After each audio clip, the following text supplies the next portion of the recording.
Man, it doesn't matter how many times I see that video, I don't get any less hungry each time, I tell you. We're at the grill on San Mateo. If you haven't been by, check it out. Best steak, best burgers in town.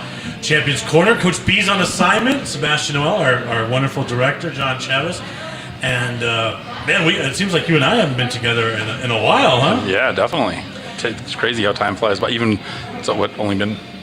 Were you, you weren't here last week. Yeah, so it's been 2 weeks since we had a chance to tussle a little bit, I guess.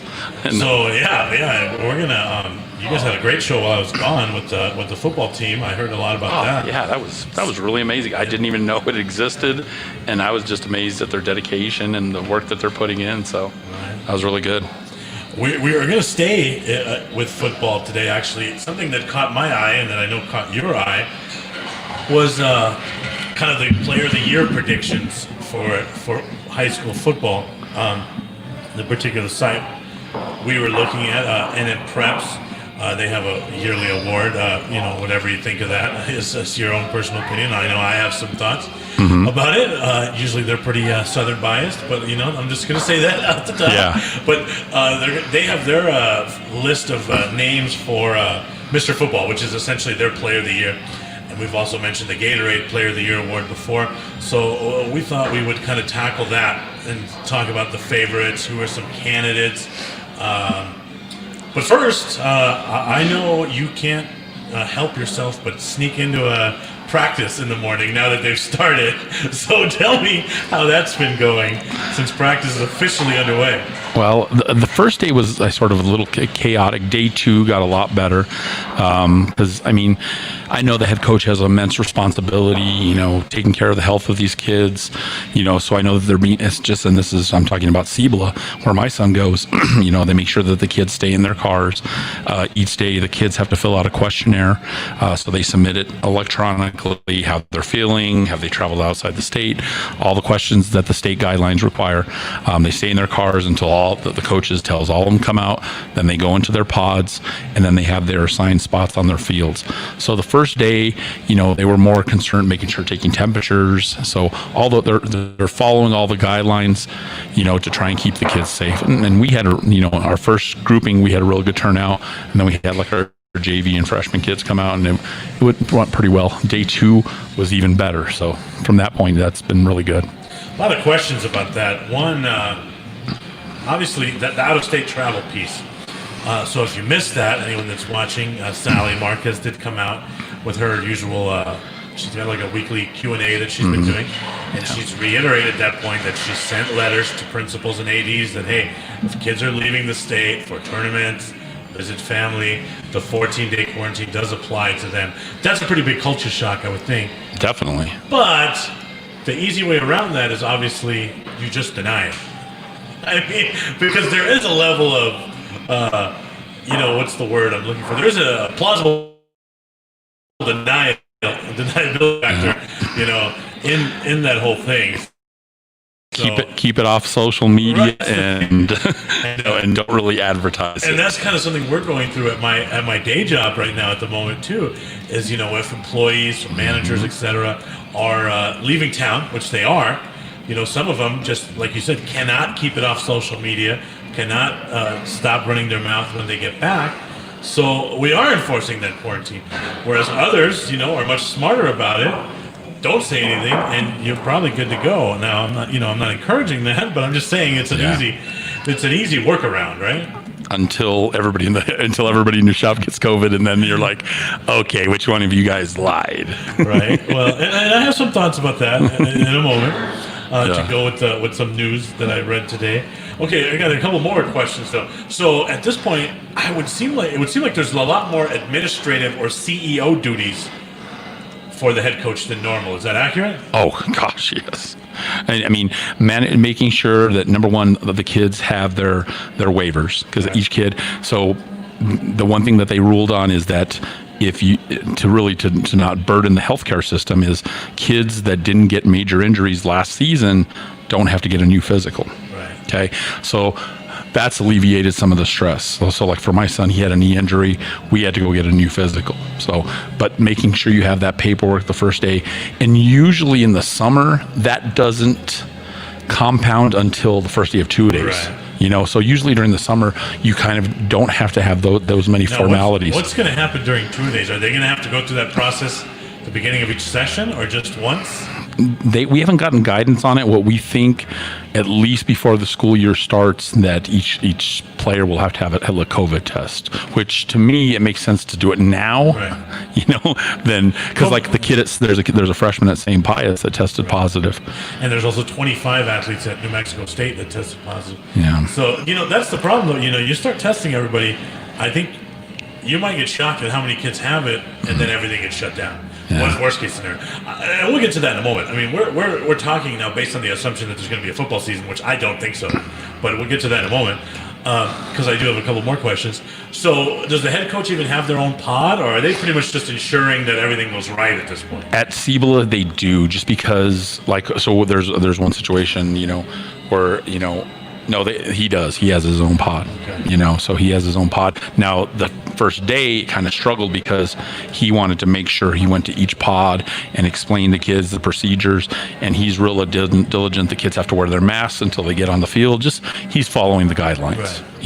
And we're in such a high profile place. I think us and Del Norte, you have major crossroads that everybody drives by your field. And the media can get their B-roll footage, exactly. right from their cars. And I think by far ours is the most susceptible, maybe Highlands, because you can drive right down by Zuni and park right there. And so you have to do everything that's in accordance with the rules, because anybody could be watching based on our location as to where other schools are kind of tucked away in communities. That's a good point. And you never see what they're doing. So by that standpoint, he's been following the rules, and the kids have been real compliant and really good with it. So Sally came out and kind of clarified about the balls and the equipment. I remember we had a chuckle with that when the first day out, pictures in the paper, those guys with footballs and basketballs. So she did clarify that a little bit. I guess, and we do have some guests today. Brennan Back of La Cueva will talk to us. Rod Williams, and then Adam Deal, my colleague, and the voice of high school sports, and the voice of United. It's game week for United. He'll kind of help us wrap up. And are they only going to be able to travel, because they're not going to be able to have any games here, right, or no? Well, they start on the road with a bunch of road games, but they actually, Adam and his his partner, they're not going to I don't know who they're playing, but they're not going. They're going to call it from the studio. Gotcha. I'll tell you more about that during the commercial. Oh, wait, we don't have commercials. Oh, yeah. So there's a little story there behind that, believe it or not, that involves the governor. So Adam will chime in with that list. I've made a top 5 list myself. I asked you to start thinking about it before the show, so I know you're kind of contemplating. Do you think there's going to be a season, John? Or let me rephrase. Do you think there's going to be a season as we normally see it start at the normal time? If I'm a betting man, I would say no. It's not going to look the way So, my ultimately my best hope is that we get to go back to normal. Next best hope would be we have a compressed season where we maybe start later in September. Where we only maybe play 6 games. My next best hope would be, we somehow flip seasons to where we play in the spring. But then there's body recovery issues of playing in the spring and then turning around and playing next fall. Right. So I know at the end of, it took 3 months of recovery just for my son to get over his injury last year. He wouldn't be ready for, so. I know that Sally, the MA director, she has promised that all sports will play. Of course, that's always subject to change. I'm sure it's nice to hear her say that. Here's the 3 scenarios I've heard, and tell me if you've heard any of these or if you've heard anything different. Of course, there was I've heard one scenario, and I'll tell you which one I'm hearing is the most likely.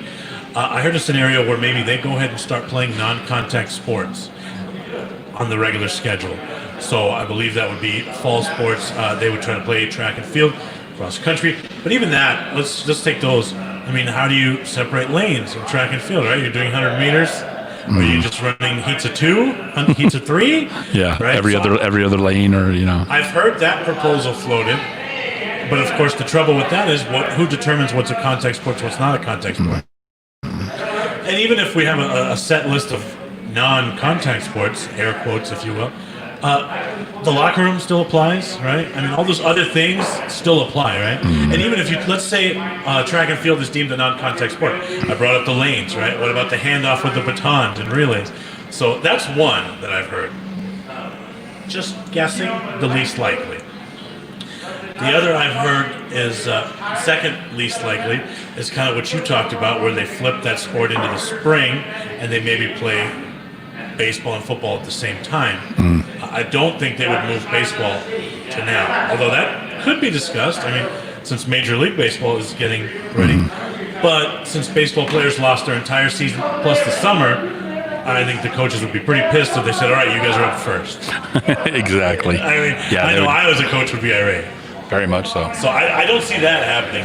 I see a doubling up of the kind of the spring season, which I don't know what that does with the, if there's enough officials in the state or anything like that. Or a scenario where they said complete everything from January to June, and they squeeze all 3 seasons. So that's the third option that I've heard. Yeah. Is that basically, I haven't heard January. I was kind of hearing a more optimistic end of November, kind of, where the sports would start. Almost everyone would be on a condensed schedule, and you're pretty much looking at, okay, 2 months of fall sports, 2 months of the rest, and then 2 months the rest of the way. And so everything's super condensed, just one after another. That's kind of the third option. It seems to me, just from who I've talked to, that one seems to have the most traction and the most legs. I mean, have you heard anything else, or have you heard of those? I've just heard those scenarios, but to me, I don't think you could play football in January and February. Just from the snow situation and starting off a season that way, I think it would make more sense to play in between. Right. So, I mean, to me, January, when you have girls and boys basketball, now, and I spoke to a wrestling coach over the weekend, and he's like, I think we're going to be the first one to be, because wrestling is as contact as it comes, Right. So you're all over each other's business, so I could see that, still them tweaking the seasons if we get to that point. But I mean, I listened to the president today, and he had his forum on bringing back schools, and everybody, no matter what, we're going to bring them back gung-ho. I was almost like, oh God, I want it to happen, but then also from a standpoint, I want our society to be safe. And for me as a teacher, I want to be safe also, and I want the students to be safe. So it's definitely a double-edged sword, You ever heard of a guy by the name of Joe West? I don't think so. So he's probably the biggest a-hole in baseball. Second worst major league umpire I think there is. Yeah. And basically, old guy, he's been umpiring forever. Real asshole. I mean, you go to YouTube and look up horrible Joe West calls, and you could just be entertained for hours, right? Of shit he's fucked up. There's some NMAA coaches, referees that I can put in those classifications. We're not going to do that. But so Joe West, obviously a very old man. Major League Baseball contacted Joe West and said, hey, you can be exempt from the baseball season and still get because you're high risk, but you still get full pay, full benefits. Yeah. And he turned it down. He said, no. He said, I live here in Florida, 20 minutes from where a lot of these games are going to be. And he's pretty much said, look, all these people getting COVID now, they're over it in 3 days. I'm good to go. I'm healthier than I've ever been as an umpire. Yeah. And so he's good to go. I found that interesting. And just a little tidbit. I mean, you are starting to see some people kind of, the tide kind of turning towards that. Like, people are recovering at a much faster rate. Yeah, I think the death rates 2 are days in a definitely. row of no deaths. So we're seeing a lot more people being diagnosed with it, but the death rate dropping. Which that's a good sign. Also read an article in the UK Telegraph today where tests were being double counted. So, for example, a lot of these tests, like I know the one in Sandoval County.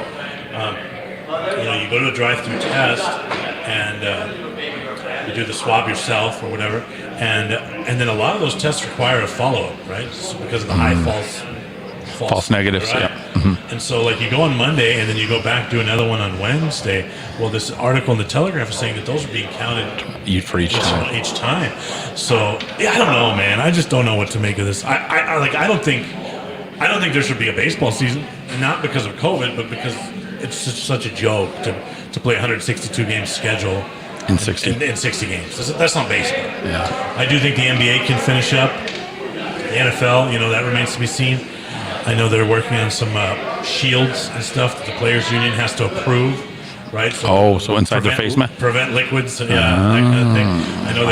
I know research and development's already going on that. But on the high school front, I just don't see, if it is still around and the cases are still piling up, whatever you think of those. Hey, look, it's Phil from the Grill right behind me. It's day 1 of his 14-day mandatory quarantine. I just don't see how, if pros are not even all playing, how you can say, all right, kids, get out there.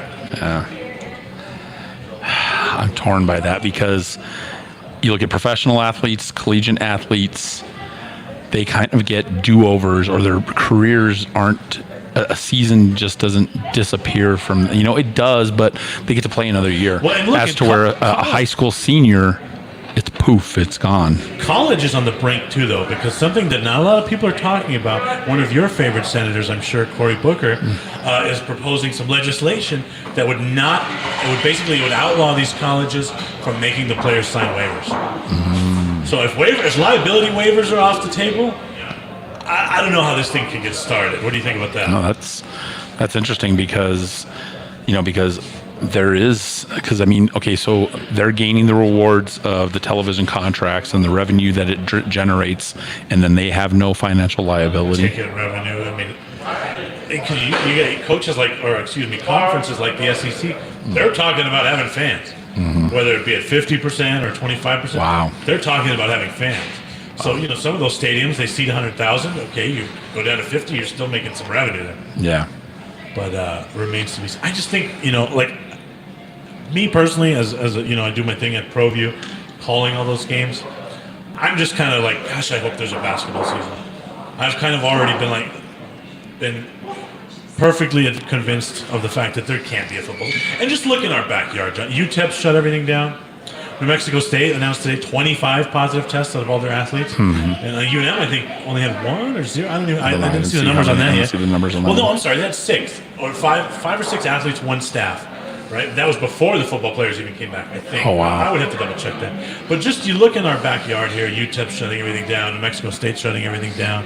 I mean, it doesn't look good. I know. So then, with that being said, we're going to get into this Player of the Year list, because if there can't be a season, what's more fun than speculating on who's going to be Player of the Year? Who's the best? And these kids have worked hard for it, and their names deserve to be talked about. Because now, I do think I should preface that with saying, if Sally says there's every sport will play, I believe it's going to happen. She'll make it happen. Yeah. I mean, the way she pulled through that basketball tournament, through thick and thin, everyone was telling her to shut it down. And she was not having that. Oh, that's good. So I don't think they're going to play normal part of the year, but I think they're going to play. Okay, so who's on that list, John? Okay, so they have I can put the Chiron on right there. We have the front runner list, and this is based on New Mexico Preps. First off is Brad Thomas. He's the receiver. He really stepped up last year when Connor O'Toole hurt himself. We also have Braxton McDonald. He's the Artesia receiver.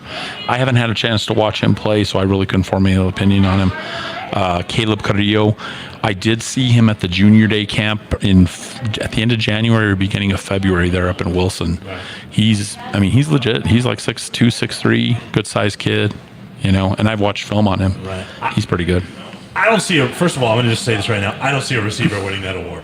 I don't either, yeah. But we have some great receivers. We had some great receivers, with Connor O'Toole, and then this year with Watson and Thomas and McDonald there. And, especially at Artesia, the way they chuck the ball around. I agree. I mean, he's going to get his chances. And Hodling's still there, right, at quarterback? He was an underclassman, I think, or did he graduate? I don't know. They don't mention another Artesia guy here. Right. So just the way they throw the football around is going to be... Let me finish up that list. So Chance Harris, I think by far... I think from on my list, he's probably a front runner. Definitely. Justin Webskowski. He's his teammate there. phenomenal home run hitter, running back.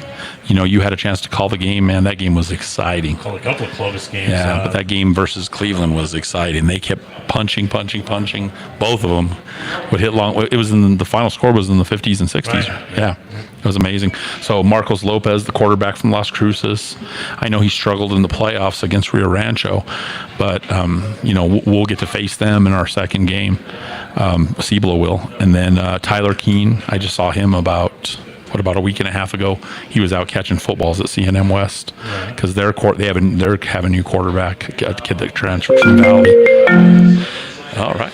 I think we have our first guest. Well, I'll introduce him in just in a moment here. But so you mentioned Keeney, and then Zach V. Hill rounds out the sort of the front runners. And he's been on the show. He's the running back. Right. He's a junior, but this is his third year starting on varsity for Rio Rancho.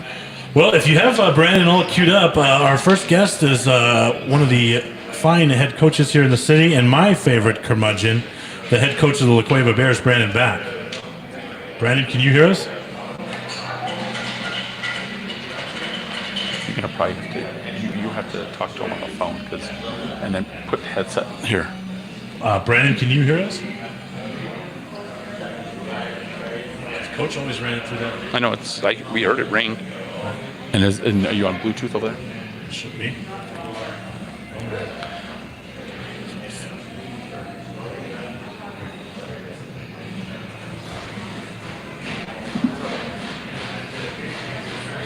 Coach Back, can you hear us? Coach Back, can you hear us now? There we go. Yes, I can hear you. Can you hear me? Yes, we can hear you now. Loud and clear. All right. So we're kind of talking, since we all are of the mindset, I shouldn't speak for John because he probably hates that. But we're kind of the mindset that there's probably not going to be a season the way we'd expect it, the normal timeline, the normal calendar. There might be one later in the year. So we thought what would be more fun if there's not going to be games than to talk about maybe player of the year candidates. But first, what are your thoughts? Yeah, definitely. What are your thoughts on that? I mean, do you see it? Do you see a season? When do you see it? I don't, unfortunately. I mean, I see a season, and I truly believe Sally Marquez, the director of the NMAA, when she says she's fighting hard for every sport to have a season, and I truly believe that her and her staff are doing the best to make sure that happens. I don't see it happening on a regular timeline with you guys. I see, this is all conjecture as well, but I see probably a season in the spring being her best bet. A little bit of a shorter season, but that gives us the opportunity to play and to have a championship and for the boys and for the boys and girls to get out there and compete in whatever sports that they're participating in. One of your guys is obviously on the NM Preps put out a watch list kind of Mr. Football, and one of your guys, Brad Thomas, wide receiver, is on that list, and maybe you could talk a little bit about him. Yeah, he's we call him Dog, which is Brad spelled backwards, but he's one of the most soft-spoken, talented receivers we've had, and that's a hard list to be in when you talk about guys like Connor Rasul and Prince Nazir Robertson, Tristan Altier, guys we've had over the last few years, Grant Giesler. So I put him up there with those guys in the as a sophomore, he was a state champ in triple jump. Obviously didn't get to compete last year as a junior. So he's got a lot of skill, he's got a lot of talent, and he really loves that position. So he's definitely really going to play and somebody that we're expecting big things from.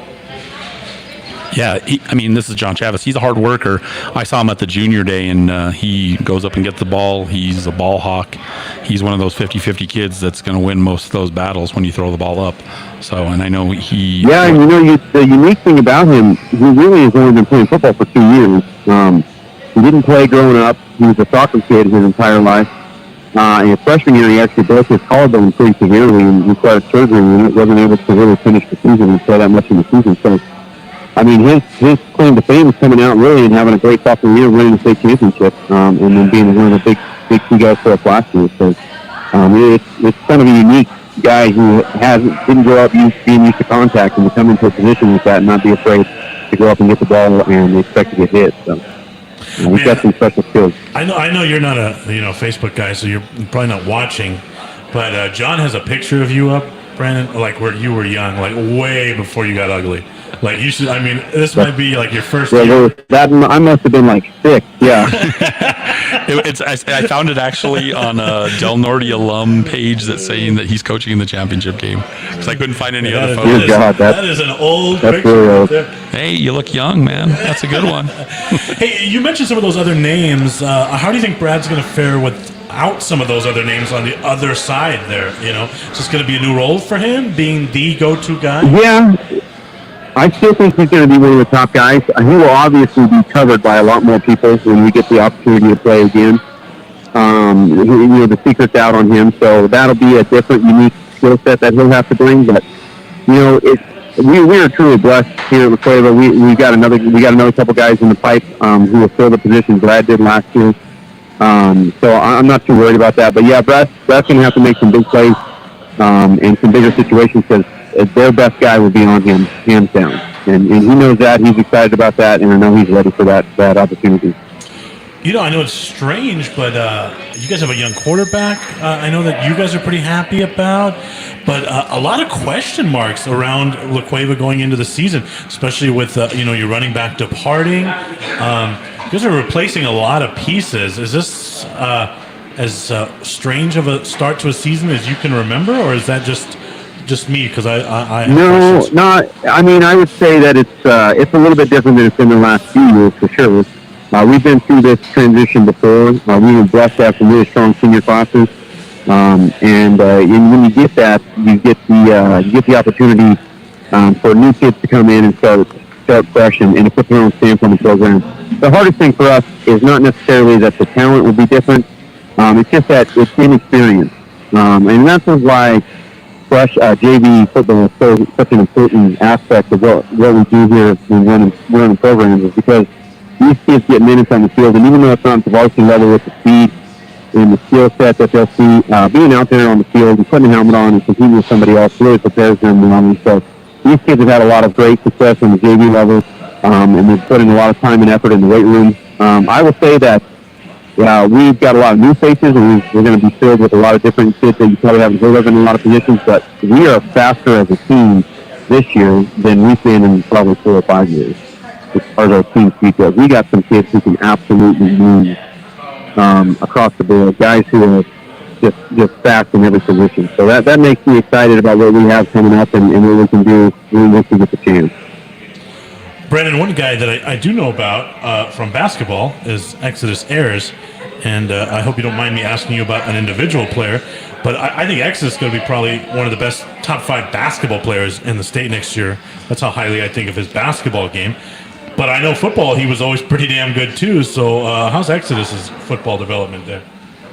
I think he's going to be one of our, secret weapons, if you will, quote unquote. It's not much of a secret because he is such a great basketball player. But that kid's a baller, man. He's something special. He's got that charismatic leadership quality that kids love to follow. And he gets out there. He just competes. And so I'm excited about him. And there's a bunch of other names in his class that you'll hear over the next couple of years that are really going to make impactful plays for us. But yeah, Exodus is he's got some special skills. He's got, his dad is fantastic. He works hard for us. Does a lot of great things for us. So it's a great family to have in the Bear family, and we're excited about him just in everything he does, not just the basketball field, but in the football field, in the classroom. He's all around a great kid. What are some of the struggles you've seen now with all these the procedures that you have to follow and getting back on the field and the pods? Can you kind of describe going through that? Well, the pods are really ridiculous for football. We really can't do football kind of stuff with them. We can use a football in a pod of 5, which is fine, but that would require 1 quarterback and 4 receivers, and you just can't really make that set up with the number of kids that we have and the lack of focus we have. So it's really about, for us, really what it's about is about conditioning, getting back in shape. So a lot of these kids have been able to work out, and that's been great. But really just coming together as a team and working out, that's really what the focus has been. The biggest struggle, I think, that is kind of not spoken about and kind of needs to be shouted from the hilltops is the kind of the darkness these kids are having to go through in this time. We live in a social age, and we live in a time when kids are around each other, and they need that. mental health and just the ability to see each other, to see the faces of the coaches and things like that, and they haven't had that. So us being able to get back on the field and see each other and be around each other, I think has really brightened some lives and brought some hope to some of these kids, just because they've gotten out of the house, they got the ability to get back on the field and put some cleats on, and I think that's a really big positive thing. You know, who would have thought it would have took a pandemic for people to be happy to see your smiling face, Brandon? Well, I didn't say they were happy to see me, but they're happy to see somebody. What adjustments, and I know you don't like to focus on yourself, but what adjustments have you had to make? Because I was asking John this a little bit. I would think the head coach almost has to be more of a just CEO and just regulating to make sure everything's kind of happening correctly like it's supposed to. Has that taken some, I guess, attention away from football? Have more CEO and administrative duties now, or I mean, talk about the adjustment for you as the head coach. Day drinking, is that an adjustment? No, don't think that. No, I think yes, it has required us to make some adjustments in what we do. I mean, really one of the biggest secrets of our success is our coaching staff. And so we got together early. We were able to use Google in the Google Classroom as an opportunity for us to meet the kids every week, meet with the kids, push out the systems we work using Google Classroom and Huddle. And so it was really, it was, as far as that goes, we've been doing a pretty good job of that for a while now, with letting our assistant coaches take their positions and do what they need to do, and give them the opportunity and the space to manage that as they see fit. And so the kids really took a hold of that because it was really the only opportunity they had to kind of do football stuff. So, I was really proud of the coaches and the kids for what they did and what they were able to accomplish in that kind of weird setting, and then go from there. But it's definitely a little bit of adjustment. I would say the hardest adjustment is just the preparation. We still don't know. Even though we all kind of have the same idea, like what's going to be moved to the screen, we still don't know. So that's been the hardest part. Like, when do you start fundraising? When do you start putting meetings together and things like that? So that's been the hardest thing to navigate for sure. Yeah, because I've been around coaching now for 25 years, and I think from a standpoint of, for the lack of a better phrase, chalk talk, because that's what you're doing, is you're doing 21st century chalk talk with the kids. I think probably they've gained more than any other generation in the past. Being able to see plays, show them stuff drawn up, and then show them examples on Huddle. I think that part has been amazing. Yeah, absolutely. I would say that's been the biggest benefit we've had, is that this has given us the time to really get a little bit deeper into some of the things we need to do. And then, that's one of the things we've been talking about. It's okay to be an inexperienced player and not have a lot of experience.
Okay, we're back on.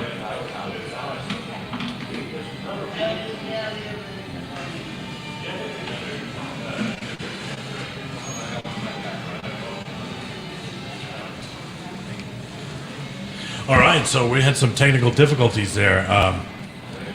That's what happens when you're live and you rely on the internet.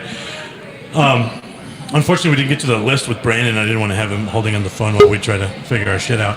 But, he gave us a lot of interesting points there about you guys kind of started on an interesting topic, which is, possibly creating a little more football IQ than normal while all the other things are missing. And Brandon obviously agreed with that. I'm going to end this broadcast and then I'll come back right to it. So we are going to close out the show and then restart here. So we still want to talk to Rod Williams and Adam Deal, and we'll get into the list some more. Sorry that we didn't get Brandon's opinions or his list, but I'm sure he might be happy that he got to wiggle off the hook and he didn't have to make picks. So we'll be right back.